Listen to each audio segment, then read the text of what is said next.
문제집 진작에 주시지. 제가 뭐 주는 이제 이제 다음 주부터 문제집 푸는데 문제집 좀 미리 사서 풀어보세요. 기출 문제집으로 수업하는. 아니 예상 문제집. 예상 문제집 따로 이제 학원에서 할 거예요. 기출 안 해도 아 그럼 7, 8월 수업이 예상 문제집인 네. 거예요? 예, 요약집으로 그 진도에 맞춰서 정리하고 거기에 맞춰서 문제 푸는 훈련을 저와 같이 할 거예요. 근데 그 훈련 하시려면 문제를 미리 풀어오셔야 돼요. 그럼 이제 꼭 어떤 분들은 풀어올 문제를 찍어달래. 다 풀어와야지 뭘 풀어올 문제를 찍어. 비슷비슷한 지문들을 반복해서 봐야 내게 됩니다. 문제풀이는 비슷한 유형 및 비슷한 지문들을 반복함으로써 그걸 내 걸로 만드는 과정이에요. 그리고 그걸 어떻게 문제를 접근할 것이며 지문을 어떻게 해석해서 그게 이제 빠른 시간 내에 이루어져야 돼요. 실전과 갖고 푸는 훈련을 같이 하는 거예요. 그러기 위해서는 이제 다음 주에 진도표가 나올 텐데요. 그 진도표에 맞춰서 5, 6월 달 강의 한번 보고 요약집 한번 쭉 훑어보고 문제 한번 풀고 이렇게 하고 오셔야 돼요. 네. 기출 문제집도 따로 구입을 해서 같이. 그거는 뭐 옵션이에요. 그냥 하실 분들은 하고 아닌 분들은 그냥 예상 문제집만 하셔도 되고 그렇습니다. 그 예상 문제집은 제가 쓴 게 아닌데 그 안에 또 기출 문제 또 많이 포함되어 있어요. 그러다 보면 같이 훈련이 되는 거예요. 어쨌든 7, 8월 달은 그 예상 문제집이라고 하고 뭐 모든 학원이 공통입니다. 그 문제풀이 과정을 해요. 학원마다 다 공통적으로 하니까. 우리는 그럼 따로 특강은 또 없는 거죠? 뭐 특강 할 게 뭐 있나요? 기본 강의 속에 다 들어있는데. 그죠? 네. 10월 달에 이제 마무리 특강만 하면 되죠. 네. 10월 달은 그럼 특강. 9월 달은 실전 모의고사라고 매주 모의고사 보고 해설 강의하고. 그러니까 실전 훈련하는 거예요. 9월 달은. 10월 달은 이제 마무리 정리하고 이렇게. 그럼 시험장 가는 거예요. 그러니까 이제 학원 과정이 몰아치다 보니까 정신이 없어요. 그거를 정신 똑바로 차리고 따라오셔야 돼요. 아시겠죠?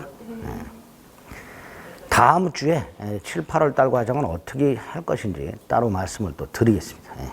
그 과정에 맞춰서 따라오시기만 하면 돼요. 여러분들은 내가 스스로 뭐 해야 되겠다 그러지 말고 정한이가 하라는 대로 따라오시면.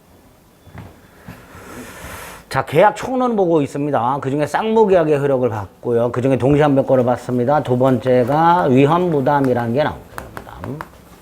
아까 계약 체결상에 가실 책임은 원시적 불능이었었죠. 이건 이제 후발적 불능. 응? 각과 을 사이에 1월 10일 날 주택을 매매했는데 30일 날 이행을 하기로 했어요. 30일 날 소유권 넘겨주고 대금을 지급하기로 했는데 주택이 예를 들어 1월 20일쯤 계약을 한 후에 지진으로 멸실되거나 제3자 방화로 멸실이 되거나 이렇게 되면 갑의 채무가 양당사자의 귀책 사유 없이 지진이 나서 무너져 내렸거나 제3자 방어로 무너져 내렸다는 건 갑에게도 을에게도 잘못이 없는 거죠. 이걸 양당사자의 귀책 사유 없이 이렇게 말을 합니다. 후발적으로 불능이 돼요. 그래서 소멸해요. 이럴 때 상대방 채무는 어떻게 할 것인가? 요거를 위헌부담이라고 합니다. 주택을 못 넘겨주죠. 멸실됐으니까. 그건 분명해요. 다만 대금은 지급해야 되는가? 지급할 필요가 없는가? 그런 문제를 위헌부담이라 합니다. 이 뜻이죠. 그 뜻 속에 요건이 들어있죠. 요건이 뭐예요? 그냥 한 방에 쌍무계약이 체결된 후에 어느 일방의 채무가 양당사자의 귀책 사유 없이 후발적으로 불능이 되어 소멸하였을 것. 이게 요건이 되는 거예요. 의를 그대로 읊으면 요건이 됩니다. 그럼 그 효과 누가 부담하느냐의 문제죠. 그죠? 이 대금 지급의 위험을 누가 부담하는가의 문제고요. 원칙이 불능이 된 채무의 채무자. 갑이 부담한다 말이야. 여기서 갑이 위험을 부담한다는 것은 갑은 대금을 청구하지 못한다. 또 미리 받은 계약금, 중도금 따위는 반환해야 한다. 이런 뜻입니다. 미리 받은 게 있으면 돌려줘야 한다는 뜻. 돌려줄 필요 없다 그러면 안 돼요. 돌려줘야지. 돌려줘야지. 그게 채무자 위험 부담이에요. 이게 원칙입니다. 다만 채권자가 위험을 부담하는 게 있다. 이때 채권자는 당연히 불능이 된 채무, 주택 인도 채무의 채권자, 을을 말하는 거죠. 여기서 채무자도 대금 지급 채무자, 을을 말하는 게 아닙니다. 불능이 된 채무의 채무자, 불능이 된 채무의 채권자를 말합니다. 을이 말합니다. 자, 을이 위험을 부담하는 경우가 어떤 경우냐? 두 가지. 이 주택이 을의 잘못으로 멸실된 경우. 을은 돈 줘야죠. 그죠? 을이 불을 질렀거나 을의 귀책 사유로 불능이 된 경우. 상대방 을의 잘못으로 갑의 채무가 불능이 된 경우. 또 하나는 갑이 1월 30일 날 주택이 멀쩡히 있고 그걸 넘겨주려고 했는데 을이 돈이 없어서 돈을 못 주고 넘겨받지를 못해. 이걸 뭐라래요? 수령지체. 주택을 달라. 을이 채권자예요. 그렇죠? 주택 수령에 대해서 을이 채권자예요. 그 을이 수령을 지체, 즉 채권자의 지체. 채권자 지체 또는 수령 지체라고 합니다. 한 2월 10일쯤 지진이 났어. 양당사자의 귀책 사유가 없어. 이렇게. 원래 양당사자의 귀책 사유가 없다면 채무자가 부담해야 되잖아요. 그런데 을의 지체 중이었단 말이죠. 그래, 을의 잘못이죠, 둘 다. 그래서 이 경우에는 을이 부담해라. 즉, 을은 대금을 지급해야 한다. 갑은 을에게 대금을 청구할 수 있다. 여기서 갑이 자신 채무를 면함으로써 별도의 이익을 얻는 경우가 있어요. 예컨대 양도세를 안 냈다, 보험금을 받았다, 이런 거. 그럼 갑은 을로부터 대금도 받고 양도세도 안 내고 보험금도 챙기고 꼭 먹고 안 먹고, 전문용어로 이중이득 이렇게 부른다고 그랬죠. 이런 이중이득은 우리 민법이 허용하지 않는다 그랬습니다. 따라서 갑은 별도의 이익을 얻은 게 있다면 그 이익은 누구에게? 을에게 상환해라. 이렇게 되겠죠. 이걸 위험부담이라고 합니다. 여기에다가 우리 대법원은 이런 위험부담 같은 상황이 생겼을 때 민법에 규정되어 있는 위험부담으로 처리하지를 않고 대상 청구권이라는 걸 또 인정하고 있습니다. 우리 대법원이. 자, 그 대상 청구는 뭐냐? 을이 갑에게 대금을 지급하고 주택은 못 넘겨받죠. 주택 대신 갑이 받는 보험금, 보상금, 그거를 내놔라. 이걸 대상 청구권이라고 합니다. 그것도 인정하고 있습니다. 그래서 위험부담이 적용돼야 되는 상황에서 우리 대법원은 위험부담으로 하지 않고 대상 청구권까지 인정하는 그런 경우가 있다. 그 정도가 위험부담에서 보실 내용 전부예요. 간단하죠, 이것도. 후발적 불능 딱 떠올리시고 양당사의 귀책 사유 없는 거 원칙으로 딱. 그래서 상대방 채무는 이렇게 위험부담을 이해해 주시면 됩니다. 다섯 번째가 또 중요한 제3자를 위한 계약이 나오죠. 뭐냐 이건 또. 갑과 을이 갑의 임야를 1억에 매매하는 계약을 하면서, 매매 계약을 하면서, 쌍무 계약을 하면서 갑이 을에게 요청을 한다. 뭐라고? 대금을 병에게 이렇게. 을이 이걸 수락을 한다. 그러면 을은 병에게 대금을 지급해야 되죠. 다시 말해서 쌍무계약의 당사자가 아닌 제3자에게 대금 채권 같은 권리가 생기는 경우, 쌍무계약의 당사자가 아닌 제3자에게 계약상 권리가 생기는 경우, 이런 걸 제3자를 위한 계약이라 하자, 이런 거를. 자, 암기해야 될 게 있어요. 병존적 채무 인수나 변제를 위한 공탁은 제3자를 위한 계약에 해당한다. 병존적 채무인수가 뭔지, 변제를 위한 공탁이 뭔지 몰라도 됩니다. 병존적 채무인수, 변제를 위한 공탁, 제3자를 위한 계약이다. 병존적 채무인수는 수차례 출제가 된 바가 있습니다. 제3자를 위한 계약이다, 아니다, 이렇게. 반면에 면책적 채무인수나 이행인수는 제3자를 위한 계약이 아닙니다. 단순하게 암기하세요. 두 개, 병, 변, 제3자를 위한 계약이다. 이렇게 되죠. 자, 세 번째, 제3자를 위한 계약을 하면 세 사람이 등장하죠. 이걸 제3자를 위한 계약의 삼면관계라고 부르는데, 자, 그 삼면관계의 각각의 법률관계. 먼저 제3자를 위한 계약을 요청하는 사람을 요약자, 수락하는 사람을 낙약자라고 부르고, 낙약자가 채무자. 낙약자가 채무자예요. 제3자를 위한 계약에서 채무자, 그럼 낙약자입니다. 제3자는 수익자라고 부르고요. 요약자와 낙약자 사이 관계를 기본관계 또는 보상관계라고 부르는데, 요게 제3자를 위한 계약이죠. 요약자와 낙약자 사이에 제3자를 위한 계약을 한 거잖아요. 그죠? 만약에 여기에 문제가 생겼어. 예를 들어서 갑이 소유권을 안 넘겨줘. 그럼 을은 병에게 대금 못 줘. 라고 거절할 수 있지요. 이렇게 될 겁니다. 즉 기본관계는 그 자체가 제3자를 위한 계약이니까 거기 하자가 있다. 요약자나 낙약자는 자신 채무행을 거절할 수 있다. 제3자에게 대항할 수 있다. 이렇게 됩니다. 반면에 요약자와 낙약자, 수익자 사이의 관계를 대가관계라고 부르고요. 이 대가관계는 제3자를 위한 계약에 영향을 주질 않지요.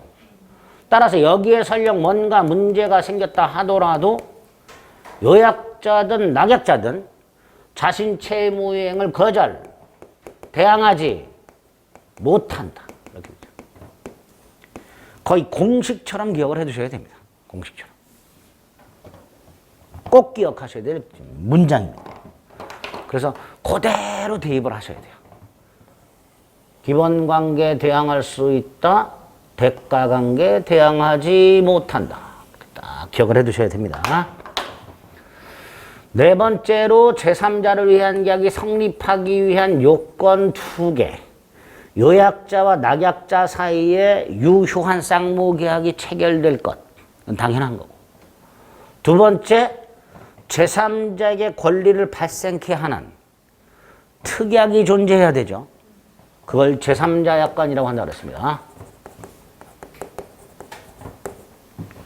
자, 여기서 이 제3자는 제3자를 위한 계약 체결 당시 현존해 있거나 특정되어 있을 필요가 없습니다.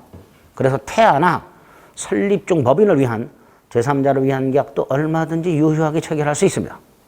두 번째, 제3자가 취득하는 권리는 주로 채권이지요. 그러나 채권에 한하지는 않습니다.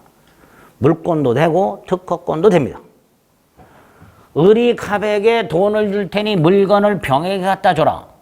이것도 제3자를 위한 계약이 되는 거예요. 이렇게 채권에 한하진 않는다. 세 번째, 제3자를 위한 계약은 제3자가 권리가 생기는 거예요. 그죠? 그런데 두 가지를 대법원이 추가하더라. 하나는 제3자가 낙약자에 대해서 부담하고 있는 의무를 면제시켜 주는 것.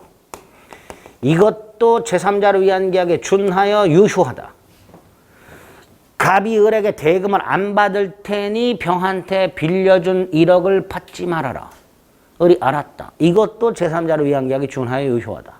세 번째, 권리를 취득하되 의무까지 부담하는 것. 이것도 제3자를 위한 계약이고요. 여기에 해당되는 대표적인 판례가 하나 있죠. 주택 분양보증 계약.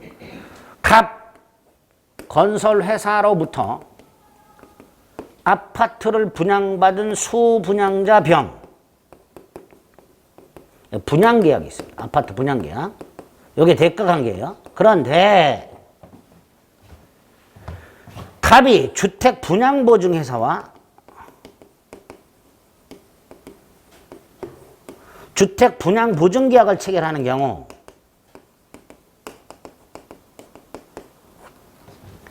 이 주택 분양보증계약은 이런 계약이죠.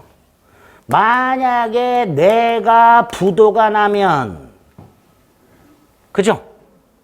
내가 부도가 나서 분양 의무를 이행할 수 없게 되면 을이 분양 의무를 이행한다.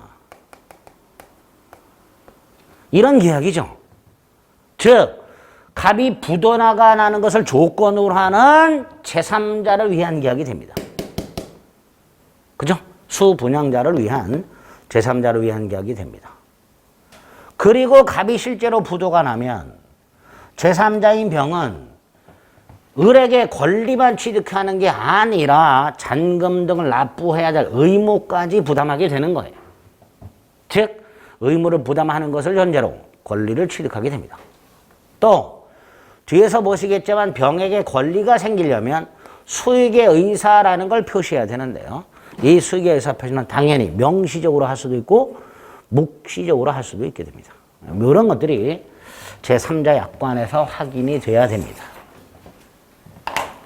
다섯 번째, 요약자와 낙약자 사이에 이렇게 병을 위한 제3자를 위한 계약이 성립했다 하더라도 병의 의사를 무시한 채 병에게 바로 권리가 생기지는 않습니다. 병에게 물어봐야죠. 그죠? 야, 너 권리 가질래 말래? 아무리 좋은 권리도 본인이 싫으면 그만이죠. 우리 평양감사도 자기가 싫으면 그만이라는 속담이 있죠. 마찬가지예요. 갑과 을이 일방적으로 병에게 권리 취득을 강요할 수는 없습니다. 따라서 제3자에게 권리가 발생하려면 별도의 요건이 필요하더랍니다. 갑과 을 사이의 병을 위한 계약만으로 병에게 권리가 생기는 것은 아니다. 병에게 권리가 생기려면 별도의 요건이 필요하다. 그 요건이 뭐냐? 제3자가 요약자가 아니라 채무자에게, 즉 낙약자에게 뭘 해라? 수익의 의사를 표시해야 한단 말이죠. 그래야 권리가 생긴다.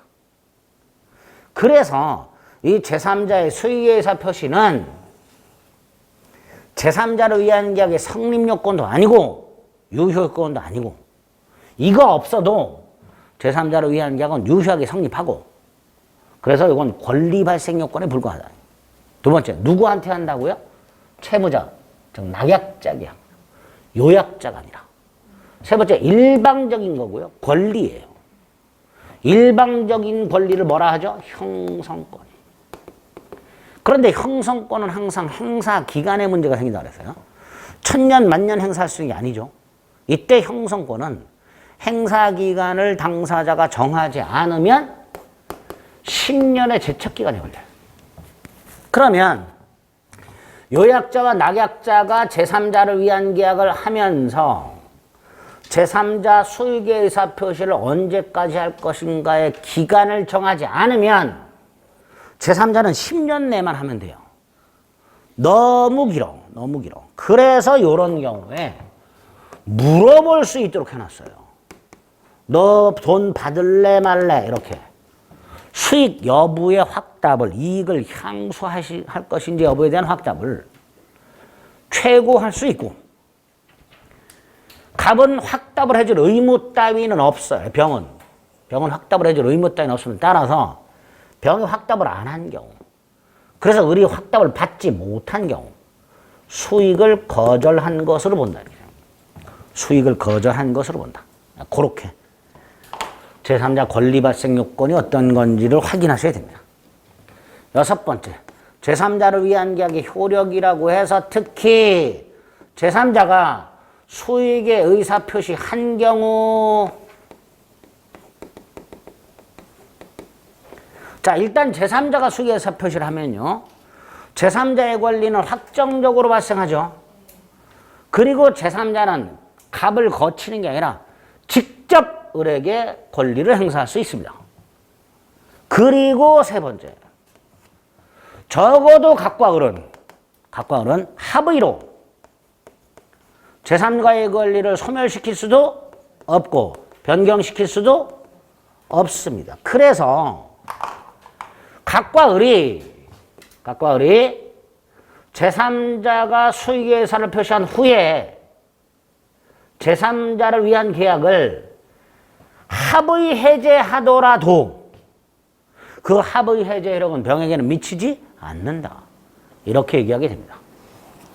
합의로 변경 소멸시킬 수가 없고요. 그 다음에 제일 중요한 거.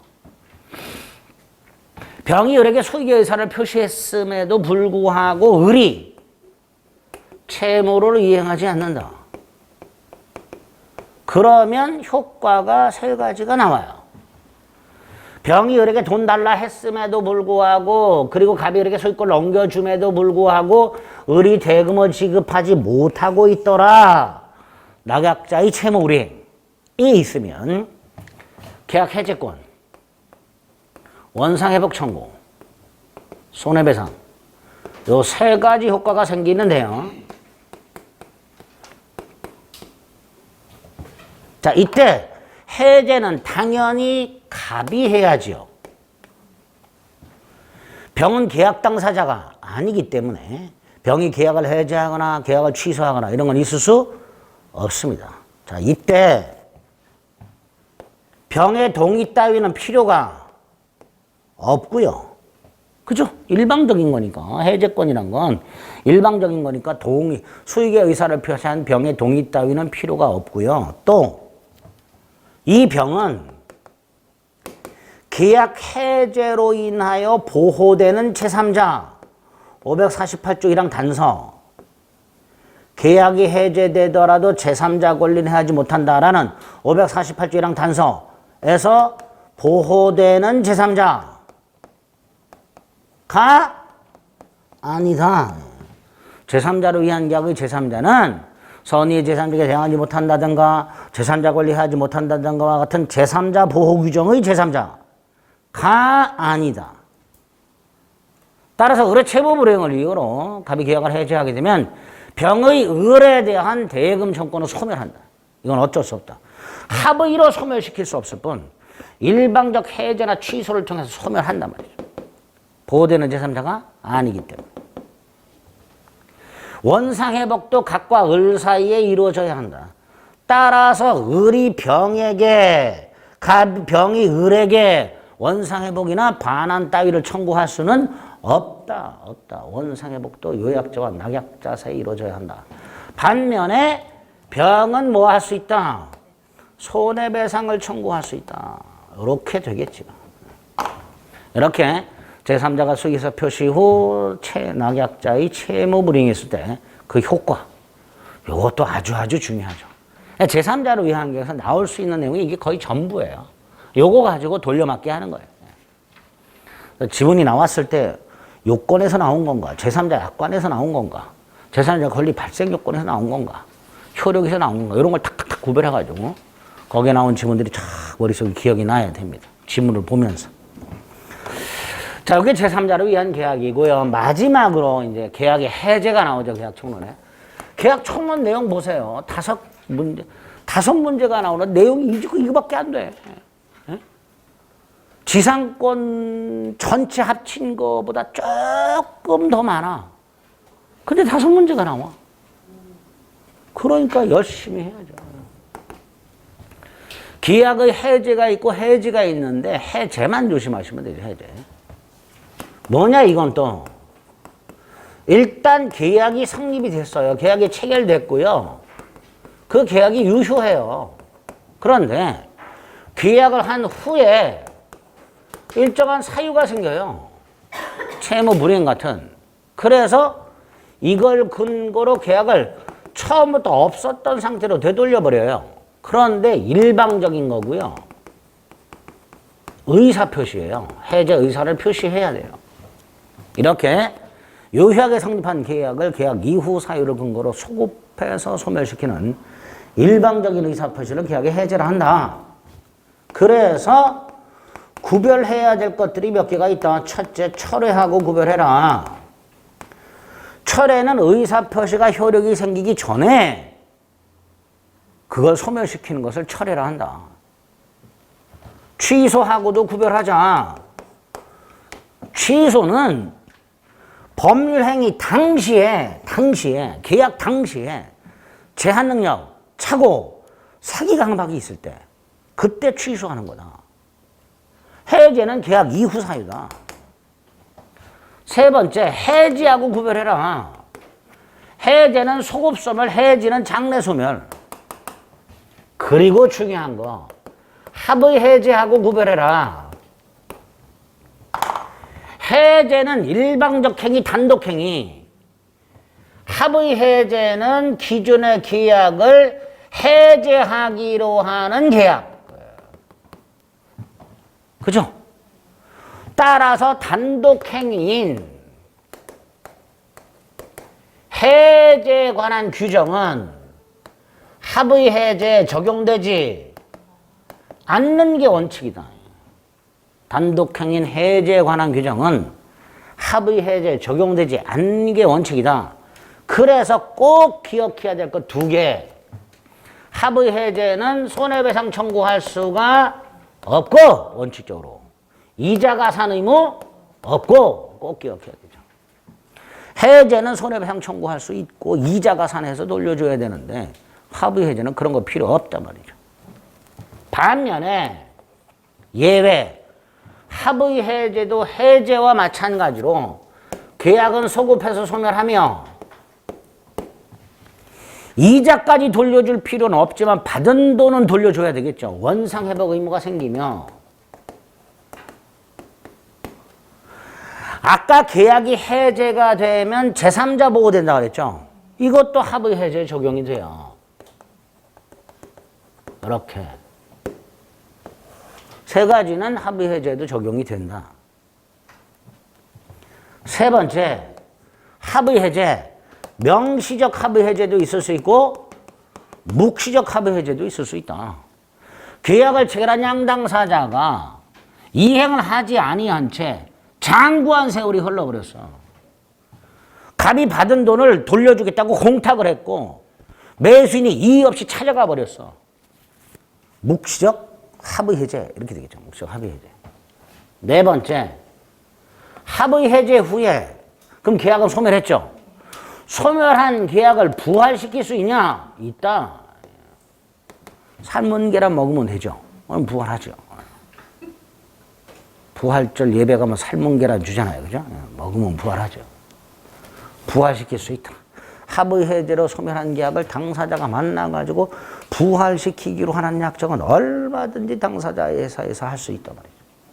새로 계약을 해도 되고 똑같은 내용을 기존 소멸시킨 계약을 부활시켜도 되고 이렇게 되는 거죠. 요거는 기억을 좀 해달라. 다섯 번째, 해제는 해제한다는 의사를 표시해야 해제가 됩니다. 아무리 내가 해제권이 있다 하더라도 해제할 생각이 있다 하더라도 그걸 표시하지 않는 한 계약은 해제되지 않습니다. 반면에 자동 해제되는 경우가 있더라. 주둥이 아프게 말 안 해도 계약이 자동으로 해제되는 경우가 있더라. 그거를 자동해제 특약 또는 실권약관이라고 한다. 아, 계약이 자동 해제되려면 특약을 해야 되는구나. 그 특약이 두 개. 중도금을 지급하지 않으면 계약은 자동 해제된다. 라는 특약과 잔금을 지급하지 않으면 계약은 자동 해제된다. 라는 특약. 보통 이 두 가지 특약이 있는데 중도금은 선이행 의무죠. 그러니까 중도금을 지급하지 않으면 자동 해제돼요. 특약에 따라서. 이게 문제죠. 왜? 이거는 매도인의 소유권 이전과 동생관계잖아요.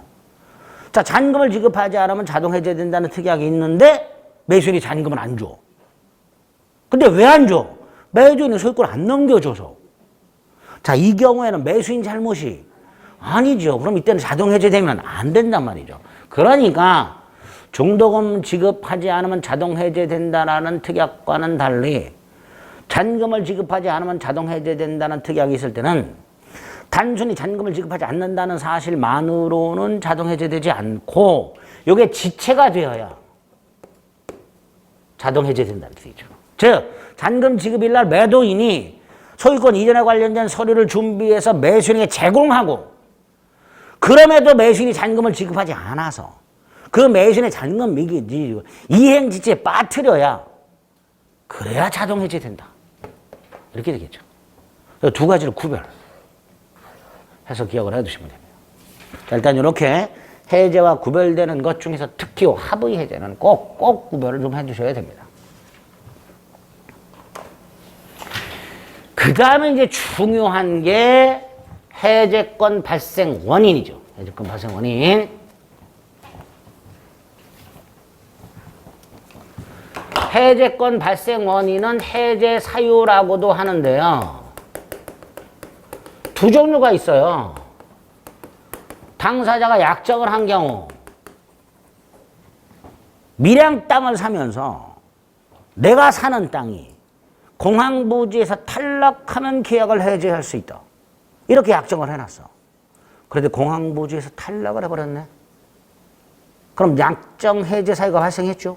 그럼 해제할 수 있는 거죠. 그걸 약정 해제권이 이런 겁니다. 또 매매에서 보시게 되는 계약금을 주고받으면 계약금을 주고받는 게 계약금 계약이고 그 계약금 계약이 있으면 565조에서 양당사자에게 계약을 해제할 권리가 하나씩 생기게 됩니다. 이런 해제권도 계약금 계약을 통해서 발생하는 약정 해제권 이렇게 부르게 됩니다. 두 번째가 법정 해제권이라고 법에서 정한 일정한 사유가 생겼을 때 해제권이 발생하는 걸 말하는데 이게 중요하죠. 그 중에서도 모든 계약에 공통적으로 적용되는 일반적 법정 해제 사유. 모든 계약에 공통적으로 적용되는. 그게 뭐냐? 채무 불이행이다. 채무 불이행. 그리고 채무 불이행의 유형이 크게 이행지체와 이행불능 이렇게 나뉜다. 그래서 우리 민법도 일반적 법정 해제 사유, 채무 불이행 유형을 이 두 개만 규정하고 있습니다. 544조부터 546조까지 이행지체와 이행불능만 규정하고 있습니다.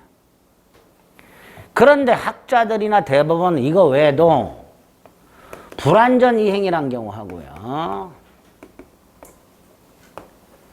여기서 말하는 채무는 주된 채무를 말합니다. 그러니까 부수역 채무 불이행이 있을 때는 어떻게 하느냐. 그리고 학자들에 따라서는 이행지체의 동전의 양면 수령지체라는 게 있더라고요. 채권자지체, 수령지체 이렇게 총 5종류가 있을 수 있다. 두 번째, 이행지체는 또다시 보통의 이행지체와 정기행위의 이행지체로 나누게 되고요. 이 보통의 이행지체가 가장 기본이 되는 채무불이행이 되면서 대표적인 예가 대금 미지급이 있단 말이죠. 1월 30일 날 대금을 지급하기로 한 매수인이 1월 30일 날 매도인이 소유권을 넘겨줌에도 불구하고 대금을 지급하지 못하고 있더라. 전형적인 이행지체가 됩니다. 자, 이런 경우에는요, 544조에서 막바로 계약을 해제하는 게 아니라 채권자인 매도인은 채무자인 매수인에게 상당한 기간을 정하여 이행을 최고하고 그때까지 이행하지 않으면 계약을 해제할 수 있도록 해놨습니다. 즉 이행지체가 있을 때 바로 계약을 해제할 수 있는 것이 아니고요. 채무자에게 기회를 한 번 더 줘라. 이렇게 되어 있습니다. 여기서 우리 대법원 기간을 정하지 않고 최고한 경우, 상당하지 않은 기간을 정하여 최고한 경우에도 최고의 효력이 있다. 해제권이 생긴다. 상당한 기간을 반드시 명시하여 최고할 필요는 없다. 그래서 기간을 정하지 않고 최고한 경우에도 상당한 기간 내에 이행을 하지 않으면 해제권이 생긴다. 이렇게 얘기하고 있습니다. 이게 첫 번째고. 두 번째, 과다 최고. 채무 대금은 1억인데 더 달라고 한 경우. 언제까지 더 달라. 그럼 과다최고의 경우에는 둘로 나누자. 과다한 정도가 근소하고 과다한 정도가 현저한 경우로 나눠서 대금은 1억인데 1억 100원을 내놔라. 근소하죠. 그럴 때는 본래의 채무인 1억 범위 내에서 최고의 효력이 있고 해제권이 생긴다. 반면에 현저한 경우 2억 내놔라. 2억 안 주면 안 받아. 뭐 이런 경우에는 아예 최고의 효력이 없다. 최고는 부족법하다. 해제권은 발생하지 않는다. 따라서 부족법 최고에 한 해제도 효력이 없다. 이렇게 되죠. 그래서 과다최고는 근소한 경우와 현저한 경우로 나눠서 생각해 보시면 돼요. 자, 이렇게 보통의 이행치는 이렇게 상당 기간에서 이행을 최고하도록 하고 있더라. 그런데 예외가 있더라. 최고 필요 없는 경우가 있더라. 두 가지가 있더라. 미리 특약을 한 경우. 이행지체가 있을 때 최고 없이 해제하기로 하자. 어? 우리 뭐 구차하게 매달리지 말고 깔끔하게 해제하기로 하자. 라고 특약을 한 경우 하고요. 또 하나는 이행기가 1월 30일인데 1월 25일쯤 채무자가 미리 나 돈 안 줘. 채무를 이행하지 않겠다는 의사를 표시할 수도 있죠. 매수인이 1월 25일쯤 나 돈 안 줄 거야. 이렇게 미리 채무를 이행하지 않겠다는 의사를 표시한 경우를 이행 거절이라 하고요. 이런 경우에도 최고 없이 해제권이 생겨요. 1월 25일쯤 미리 대금 지급을 거절하게 되면 매도인은 1월 30일까지 기다릴 필요도 없고요. 이행기를 기다릴 필요도 없고요. 매도인 자신의 반대 의무를 이행 제공할 필요도 없고요. 매수인에게 이행을 최고할 필요도 없이 해제권이 생긴다.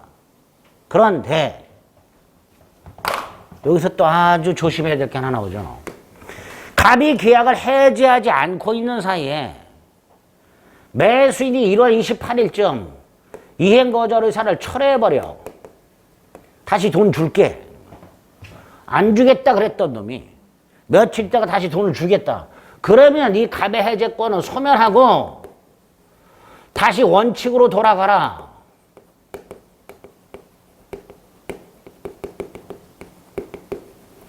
즉 갑은 1월 30일까지 기다렸다가 우리 돈을 주면 괜찮은데 안 주면 다시 한번 기간을 정해서 최고한 후에 해제할 수 있다. 그가 판례가 됩니다. 그래서 이행거절 최고 없이 해제권이 생긴다는 것과 이행거절에서가 철회가 되면은 다시 원칙으로 돌아가야 된다는 거, 요거를 딱 세팅해서 머릿속에 넣어 두셔야 됩니다. 그 다음에 이제 정기행 이행지체가 있는데 정기행위는 정해진 기한까지 이행을 해야 되는 거죠. 그죠? 토요일 날 아버님 팔순잔치를 위하여 출장 뷔페를 불렀는데 안 왔다 말이죠.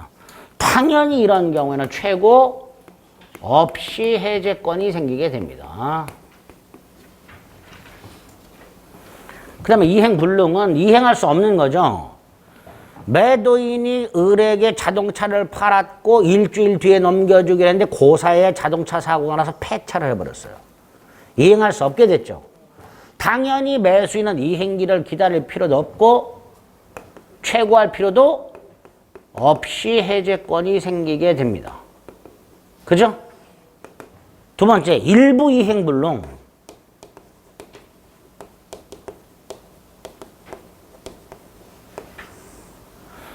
사고가 나긴 나는데 폐차는 안 되고 앞뒤 자동차 휠이 찌그러들었어. 그럼 어떻게 되나? 원칙 일부 해제. 137조하고는 반대로 해석을 해요. 그래서 원칙 일부 해제. 단 이행 가능한 부분만으로는 계약 목적을 달성할 수 없을 때 전부 해제. 이렇게 됩니다. 자, 일부 이행불능 원칙 일부 해제라는 거. 또 하나, 갑이 을에게 A 토지를 팔았는데 이 A 토지가 갑의 채권자에 의하여 가압류가 됐네. 가압류가 되어 있으면요, 등기를 못 넘겨줘요. 다시 말해서 그런 등기를 못 넘겨받아요. 그래서 의뢰 입장에서는 이행불능이냐의 문제가 생기는 거예요. 그죠? 그런데 우리 대법원 갑이 만약에 돈이 있다면, 재산이 있다면 가압류한 채권자에게 돈을 갚고 가압류 해제하고 등기를 넘겨줄 수가 있게 돼요. 그러니까 단순히 저게 가압류된 것만으로는 이행불능이라 할 수 없다. 갑의 재산 상태, 갑이 채권자에게 돈을 갚을 수 있는 재산이 있냐 없냐를 따져보고 갑이 개털인 경우, 우리가 흔히 말하는 빈대떡 신상인 경우, 이렇게. 이럴 때 이행불능이 된다. 단순히 가압류가 되었다는 사실만으로는 이행불능이라 할 수가 없고, 그 가압류를 해제할 만한 재산, 자력이 없을 때, 여기서 자는 스스로 자가 아니고요, 재산자자를 씁니다. 이렇게. 이게 재산자자죠? 재산이 없을 때, 개털일 때, 그럴 때 이행불능이다. 그래서 이행불능과 관련해서 가압류라는 말이 나오면 빨리 무자력이라는 단어를 찾아야 돼요. 그게 없으면 이행불능이 아닙니다. 가압류 플러스 무자력까지 있어야 이행불능이라는 겁니다. 이 정도. 그 다음에 불완전이용, 이행을 하긴 했는데 제대로 안 한 경우는 둘로 나눠요. 나중에 완전 이행이 가능한 경우, 요 완전 이행을 초안이라고 합니다. 초안. 이게 가능한 경우와 불가능한 경우로 나눠서 완전히 가능하면 최고하면 되죠. 언제까지 완전하게 이행을 하라. 최고하고 안 하면 해제하면 될 거예요. 반면에 완전 이행이 불가능하다면 최고 없이 해제하겠죠. 네 번째, 부수역 채무 불이행을 이유로는 해제권 자체가 발생하지 않습니다. 아까 임야 두기를 이전하기로 하는 특약상 채무, 이런 게 부수역 채무예요. 다운 계약서를 쓰기로 특약을 했어요. 그런 거. 이런 특약상 채무가 부수역 채무인데, 우리 대법원은 부수역 채무 불이행을 이유로는 원칙적으로 해제할 수가 없다. 해제권 자체가 발생하지 않는다. 이렇게 얘기하게 됩니다. 마지막으로 수령지체는 이행지체 동전의 양면이라 그랬죠. 어떻게? 을이 대금을 못 줘. 그래서 물건을 수령을 못 해. 그러니까 매도인은 매수인을 상대로 상당한 기간을 정하여 이행을 최고하고 수령을 최고하고, 언제까지 돈 내놓고 물건 가져가. 수령을 최고하고 그때까지 수령하지 않으면 계약을 해지할 수 있다. 이렇게 되겠죠. 그죠? 이게 채무 불이행을 이유로 하는 계약 해제권 발생 원인들입니다. 그리고 이 중에서 최고가 필요 없는 것들 다시 한번 확인해야 되죠. 최고 필요 없는 것들. 보통의 이행지청에서 특약을 한 경우와 이행 거절의 경우, 정기행위 이행지체의 경우, 이행불능의 경우, 불완전 이행이 있는데 완전 이행이 불가능한 경우, 이런 것들은 다 최고가 필요 없다. 최고 없이 해제권이 생기다. 뭐 이렇게 되겠죠. 해제권 발생 원인 중요합니다. 자, 이렇게 해제권이 생겼다. 계약을 해제할지 말지는 해제권자의 자유다. 즉 해제권은 일방적 권리 형성권이다. 형성권은 행사 기간에 문제가 생기고, 당사자가 해제권 행사 기간을 정하지 않으면 10년이다. 너무 길다. 따라서 상대방은 해제권자에게 해제권 행사 여부 확답을 최고할 수 있고, 확답을 받지 못하면 해제권은 소멸한다. 이렇게 되죠. 해제한다면 명시목시 불문, 분류식, 서면 또는 구두로 할 수 있으며, 해제 의사표시가 상대방한테 도달했다, 철회하지 못한다. 이렇게 되죠. 철회하지 못한다. 해제는 단독행위니까 원칙적으로 조건비는 붙일 수 없다. 그러나 상대방이 동의했다면 조건 붙일 수 있다. 우리 조건에서 봤죠. 그 다음 불가분성이 나오죠. 갑과 을이 공유 토지를 병한테 팔았는데 대금을 안 준다. 해제권자는 갑과 을. 반대로 병이 대금을 지급하는데도 갑과 을이 지분을 안 넘겨준다. 해제권자는 병, 상대방은 갑과 을. 이렇게. 해제권자 또는 상대방이 수인 있는 경우에 불가분성이 두 개가 있다. 행사의 불가분성과 소멸의 불가분성. 행사의 불가분성은 뭐냐? 계약을 해제하려면 전원이 해야 해제 효력이 생긴다. 전원에게 해야 해제 효력이 생긴다. 물론 동시하라는 의미는 아니다. 갑도 지분에 관해서 계약을 해제할 수 있고 을도 지분에 관해서 계약을 해제할 수 있는데 전원이 해제를 해야 계약은 해제가 된다. 이런 뜻입니다. 동시하라는 뜻은 아니다. 또 어느 일인에 대한 해제권이 소멸하면 전원이 소멸한다. 전원이. 그런데 임의 규정이다. 따라서 당사자는 다른 약정할 수 있다. 이런 것들이 해제권 행사에서 기억이 나시면 돼요. 다섯 번째.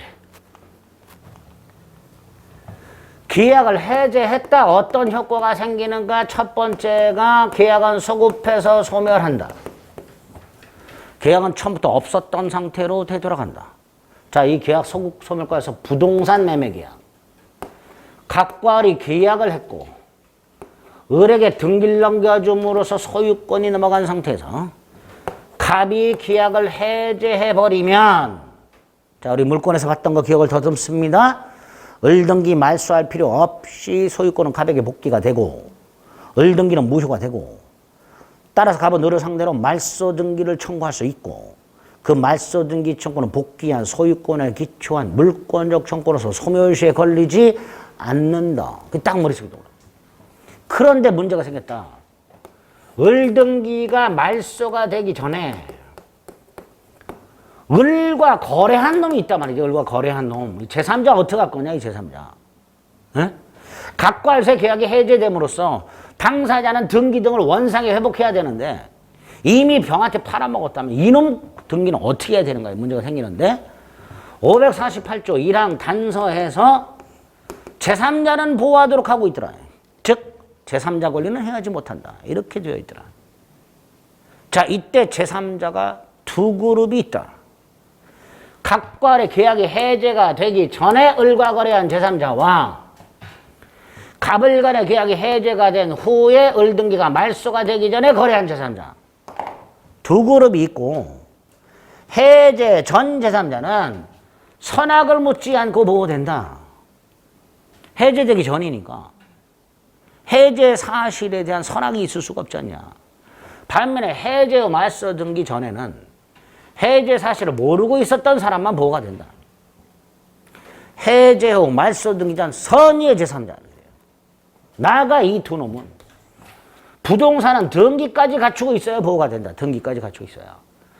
외형상 완전한 권리를 취득한 자여야 된다.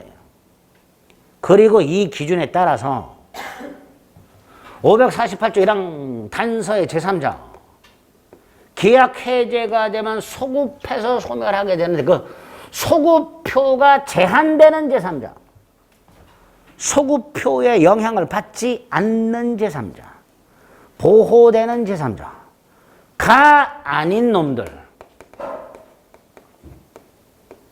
이거 외우자. 박스 쳐놓고 보호되는 제3자가 인 경우 아닌 경우를 고르세요가 자주 출제가 됩니다. 자, 암기합니다.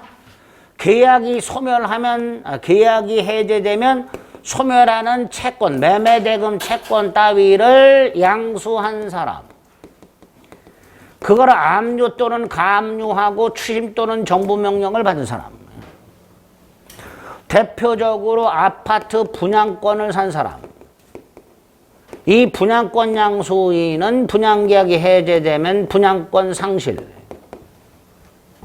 갑을 분양계약 을병 양도 양수, 갑을 분양계약이 해제됐을 때 그 분양권 양수인, 전통적으로 제3자가 아닌 놈 두 놈, 상속인과 수익자. 수익자는 누굴 말해요? 제3자를 위한 계약의 수익자. 예? 제3자를 위한 계약이 제3자.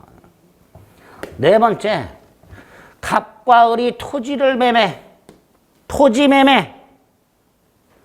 을이 건물 신축, 매수인이 그 건물을 병에게 양도, 그리고 토지 매매가 해제.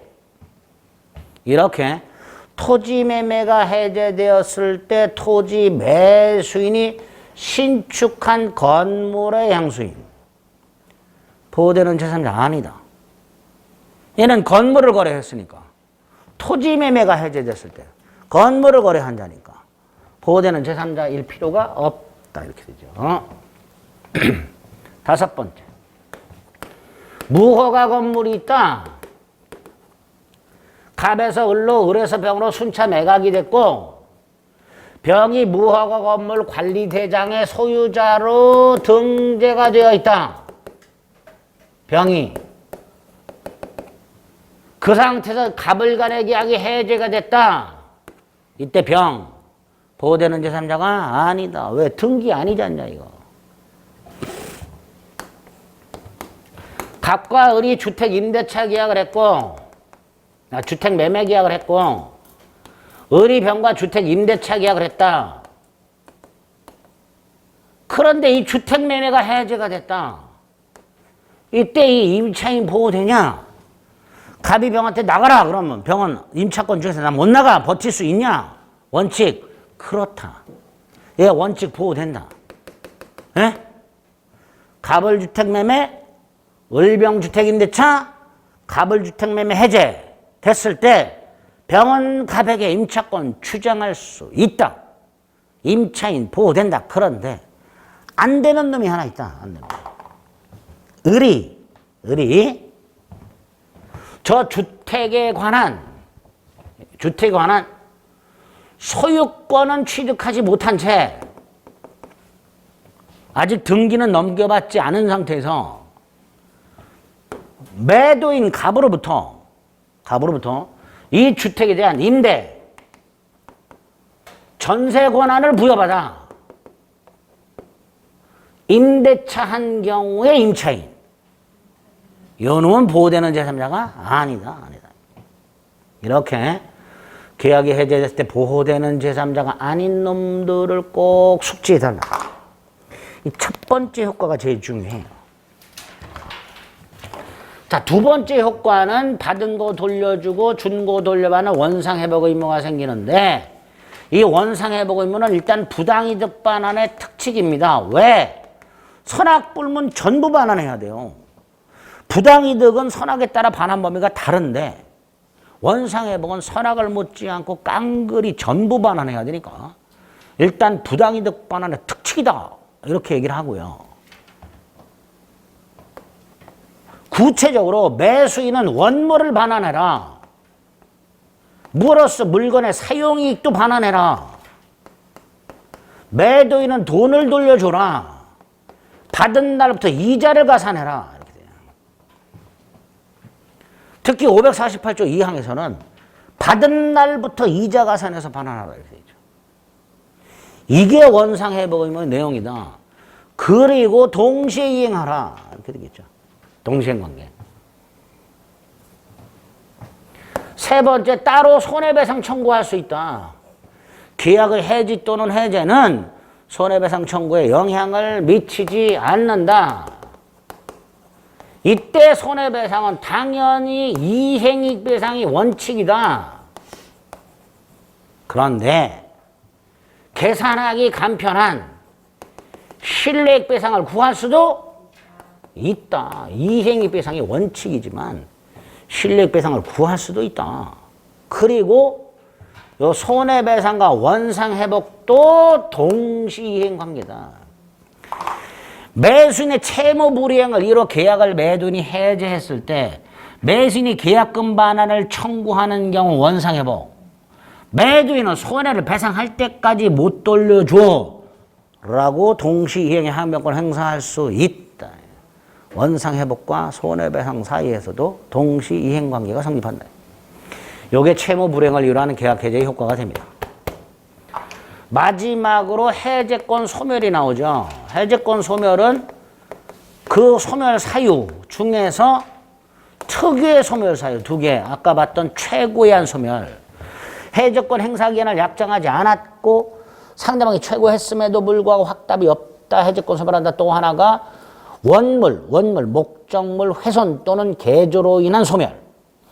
매수인이 해제권이 있고 매수인은 계약을 해제하면 원물을 반환해야 되는데 그 매수인이 원물을 훼손시켰거나 개조 가공을 했다. 그럼 매수인은 지가 계약을 해제하더라도 원물을 돌려줄 수가 없지요. 그러니까 해제권은 소멸한단 말이죠. 이런 것들이 해제권 특유의 소멸 사유가 됩니다. 그래서 세 가지 위험부담, 제3자를 위한 계약, 계약 해제. 다 각각 한 문제씩이 출제가 되는 그런 부분들입니다. 437페이지 위험부담의 의. 다음 페이지 원칙 채무자 위험부담 537조 조문 확인하시고 요건과 효과 확인하시고 밑으로 쭉 내려가면 채권자 위험부담 있죠. 538조 1항과 2항이 있죠. 특히 2항 이익을 채권자에게 상환하라. 기억하셔야 돼요. 그 정도의 조문. 한 장 넘깁니다. 제3자를 위한 계약 539조 1항 2항 밑에 1번에 양가로 1번에 의 양가로 2번에 동그라미 1번 계약의 당사자 동그라미 2번에 제3자 약관 오른쪽에 니은 밑에 판례 밑에 디귿 그 다음에 삼면관계가 나오고 한 장을 넘기면 보상관계와 대가관계가 나와 있죠. 거기 내용 보상관계 기억 니은 대가관계 내용과 판례 오른쪽에 계약의 효력의 1번에 동그라미 1번 2번에 540조 조문 맨 밑에 동그라미 3번에 기억 다음 페이지 니은 판례 1번 2번 양가로 2에 동그라미 2번 양가로 3에 동그라미 1번과 오른쪽 동그라미 2번 이런 것들이 다 잤냐 이 자식아. 그냥 다 해요. 살살 읽어보면 됩니다. 해제 서설의 해제의 뜻 해제의 종류 두 번째 줄 약정 해제와 법정 해제 해제와 구별되는 개념이 나오는데 오른쪽 해제 계약 또는 합의 해제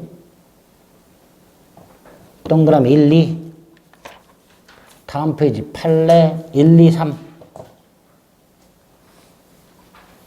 실권 약관 2개 중도금 지급하자면 자동 해제된다와 잔금 지급하자면 자동 해제된다.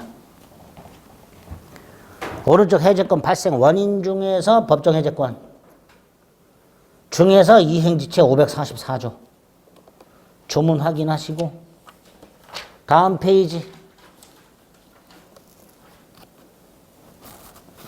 니은 상당한 기간을 정한 이행 최고 A 과다 최고 쭉 내려서 B 상당한 기간에 퍼런 것과 오른쪽 맨 위에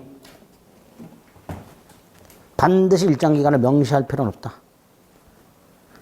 C 예외 특히 5번째 줄 이행 거절 의사가 적법하게 철회된 경우에는 그 밑에 줄 최고 후가 아니면 해제할 수가 없다. 동그라미 2번 정기행위 행체 545조 조문과 니은 다음 페이지 이행불능 546조와 동그라미 2번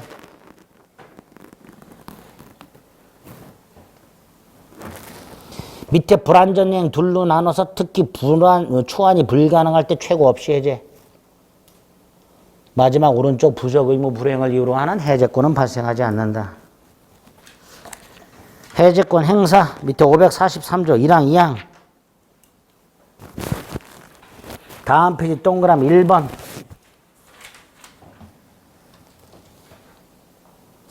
세 줄과 동그라미 2번. 두 줄. 불가분성 547조 1항 2항. 오른쪽 맨 위에 임의 규정. 해제 효과 548조와 551조. 밑에 양가르은 소급적 시료 다음 페이지 원상회복 손해배상. 이게 기본적인 효과. 그 중에 소급 시료와 관련해서 양가로 1번. 양가로의 동그라미 1번의 기억. 오른쪽에 판례 밑에 니은. 제3자가 아닌 경우. 네 번째 줄. 채권 양수, 채권 압류. 찾으셨어요? 네, 채권 양수, 채권 압류. 다음 페이지. 판례 2번의 전세 권한. 판례 3번의 무허건물 관리대장의 소유자로 등재. 판례 4번 토지 매매가 해제됐을 때 건물 산 사람. 동그라미 2번의 두 번째 줄 판례는 보호되는 제3자를 확대하여 해제 후 말소 등기 전 선의 제3자도 보호. 오른쪽에 다시 표가 있네요. 그죠? 보호되는 제3자가 아닌 놈들 다시 한번 확인하시고. 다음 페이지 원상회복. 동그라미 1번 부당이득 반환의 특칙 선악불문 전부 반환. 동그라미 2번의 기억 원물 반환 과실 반환.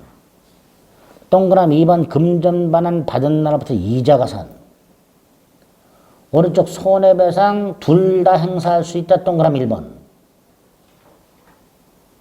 동그라미 2번 두 번째 줄 이행익배상을 구하는 게 원칙이지만 세 번째 줄 실력배상을 구할 수도 있다. 맨 밑에 동생관계 규정이죠. 그죠? 다음 페이지 해제권 소멸 중에 양가로 1번과 양가로 2번 두 개 딱. 이 정도입니다. 자, 해제는 두 문제가 나오기도 해요. 해제권 발생 원인과 해제 효과. 특히 제3자. 여러분들 좀 암기를 해 주실 필요가 있습니다. 아시겠죠? 네, 총론 끝이 났고요. 이제 잠시 있다 매매 좀 보겠습니다.